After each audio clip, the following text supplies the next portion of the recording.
नमस्कार जय जगन्नाथ आपण समस्त को स्वागत करुच्ची आम यूट्यूब चैनल रे। आशा करुच्ची आपण माने भलरे थिबे।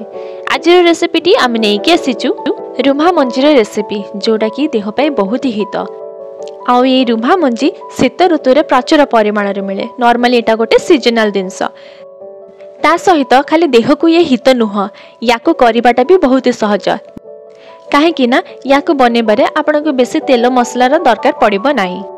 फ्रेंड्स याको आम मयूरभंज साइड रे रुम्हा मंजी बोली कहू। आपण साइड रे आपण एई मंजी को कौन कहंती आपण ताको कमेंट बॉक्स रे लिखिके आम सहित शेयर करंतु। वीडियोटी को आरंभ करबा आगरु यदि नुआ करे चैनल रे विजिट करथबे ताले तळे दिया बेल आइकन को प्रेस करके चैनल को सब्सक्राइब करनियंतु। आ जदि वीडियोटी भल लागे ताले लाइक करंतु शेयर करंतु। ताले चलंतु आ देरी न करके आरंभ करबा आज रो वीडियो।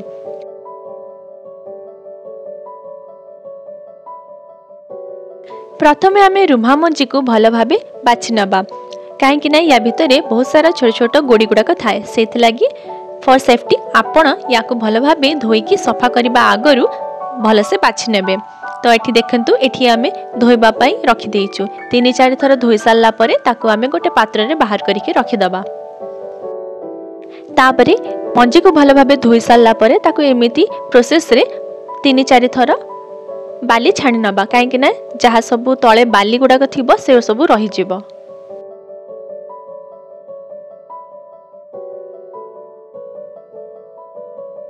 तापरे मंजी गुड़ाक भल भाबे सफा कर सारला परे ताको एबे आमे प्रेशर कुकर रे दे दबा। ए मंजी को सिजिबा पई बहुत टाइम लागे सेति लागि आपण जतिकी रुम्हा मंजी नै थिबे तार 3-4 गुणा पानी नबाकोटी पड़िबो। पानी नै सारला परे एठी आमे लूण हळदी पकेकी एठी आमे आउ टिके टेस्ट पई मसला को पकोछु। जदि आपण बिना मसला रे भी करिया पई चाहिबे ताले आपण लूण हळदी रे भी आपण बंद करके ताको आपण सिझै परिबे। तो एठी आमे आउ टिके फ्लेवर पई मसला पकोछु। मसला पई एठी आमे नेइछु जीरा प्याज रसुण अदा आ लंका ताको आमे भल भाबे मिसेकी बाटी देइछु। रुम्हा मंजी को सिझिबा पई पाखापाखी 8-10 व्हिसल दरकार सेति लागि आपण 8-10 व्हिसल मारिबा पर्यंत अपेक्षा करिवे।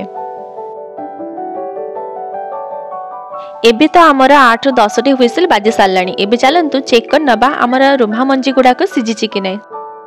एठी आपण देखि पारुथबे आमर रुम्हा मंजी गुड़ाक भल भाबे सिझि जाइछि। जदि आपणकर सिझि नथिबो ताले आपण आउ 2-3 टी व्हिसल पर्यंत ताकू छाडी देबे। तापरे एठी आमे डंका रे हल्का हल्का करिकी एठी आमे प्रेस करि दोछु जहा फल रे आपणकर पूरा रुम्हा मंजी गुड़ाक भल भाबे मिक्स हे जिवो घांटी हे जिवो। एबे चलंतु छुंक पई रेडी करिबा। तो एठी आमे गोटे पात्र रे तेल को टिके गरम करि नबा। तेल गरम हैला परे एठी आमे 5 फुटण को पकेइछु। तापरे 5 फुटण टिके नाली हैला परे भल भाबे फुटी सारला परे आमे एठी नबा रसुण आ लंका। तो एठी आमे लंका 2टी नेइछु ताको भल भाबे भाजी सारला परे एठी आमे रसुण पकेबा। तो एठी आपणकर रसुण रा अमाउंट जदी बेसी रहबा ताले छुंक रे तार स्वाद आ टिके भल आसीबो।